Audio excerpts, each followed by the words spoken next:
On San Diego Comic-Con, one of the biggest reveal was the character role of Giancarlo Esposito, who is most popularly known for his character Gus Fring in the Breaking Bad and Better Call Saul series.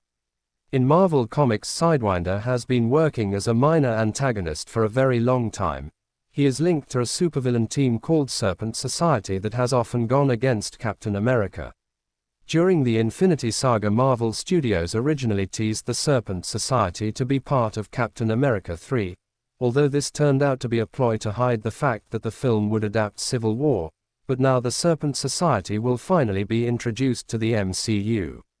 In the Marvel Comics, Sidewinder is known as Seth Volker, and the character was originally hired by Roxxon Oil Company, and that company is already shown in the MCU multiple times. From Iron Man trilogy to the Loki series, the company was everywhere. In the comic, Roxxon hired Sidewinder to retrieve an artifact called the Serpent Crown, which gave its wearer powers of immortality and the ability to influence minds. Volker aka Sidewinder was given a cloak that imbued him with teleportation powers, so he was successful in obtaining the crown. However, after this job, he got separated from Roxxon and formed his own group, the Serpent Society.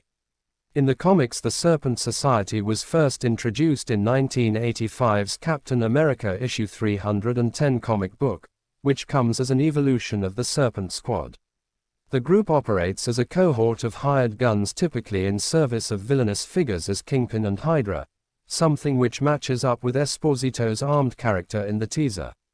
The team typically features characters with snake-like abilities, so Volker then started recruiting several snake-themed villains to his group, and it was quite the success. However, like every other organization where someone betrays someone to just become the leader, here goes the same thing. So when the Viper infiltrated the Serpent Society, the organization betrayed Sidewinder by letting Viper poisoning him.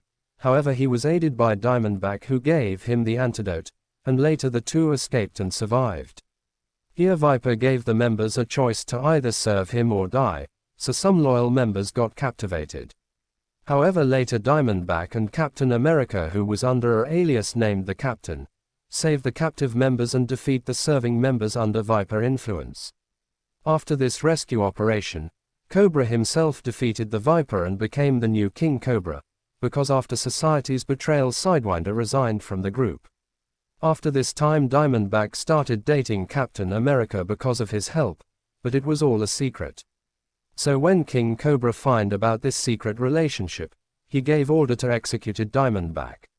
However, Sidewinder repaid his favor by rescuing Diamondback, who saved him in his previous mission against the Viper.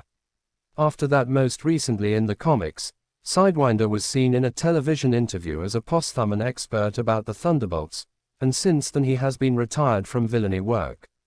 The Serpent Society is unlikely to pose as much of a threat to Captain America as either of Red Hulk or the leader. But they have the potential to be among the MCU's most charismatic and sympathetic villains, as the group are formed in a way that operates similar to a labor union, by watching each other's backs as they pick up new contracts and opportunities. In terms of Sidewinder powers, those are fairly limited. One of his biggest assets is his knowledge and intelligence about others, because with this he was able to turn the Serpent Society into a successful crime organization in no time. Regarding actual powers, Sidewinder possesses the ability to teleport using his cloak, which is quite similar to the hero character cloak, so just like him, this cloak can also teleport others if he covers them with it, which basically link him to his snake-themed name. Sidewinder can also emit tendrils to attack his enemies, though this comes from his armor rather than an ingrained superpower. In the live-action appearance, Sidewinder may end up looking very different from his comic book counterpart, and by looking at the teaser it is clear that Giancarlo Esposito is not wearing the exaggerated costume worn by Sidewinder in Marvel Comics. In the MCU, Esposito is foregoing the snake-themed costume for a look that is a more grounded villain, which is complete with a black leather duster and shades. This makes a lot of sense considering Captain America Brave New World is expected to be more akin to the Winter Soldier tone, and this grounded tone means Sidewinder's connections to the Serpent Society could also change. While the Serpent Society may appear in the film or how they will look, it is still a secret, but the group will likely be another corrupt organization akin to Hydra as opposed to a full-blown supervillain team. Another change that the MCU could make to the character of Sidewinder is his connection to Roxxon. Thus far in the MCU, Roxxon has not been a massive part of the franchise. It could be because that Sidewinder is working for another group in Brave New World, likely one started by the film's primary villain, the Leader. These changes to Sidewinder will enable the character to be a more grounded, realistic antagonist for Sam Wilson in Captain America Brave New World, giving Giancarlo Esposito a similar role which made him famous as a fantastic villain from Breaking Bad. So guys, that's it for today.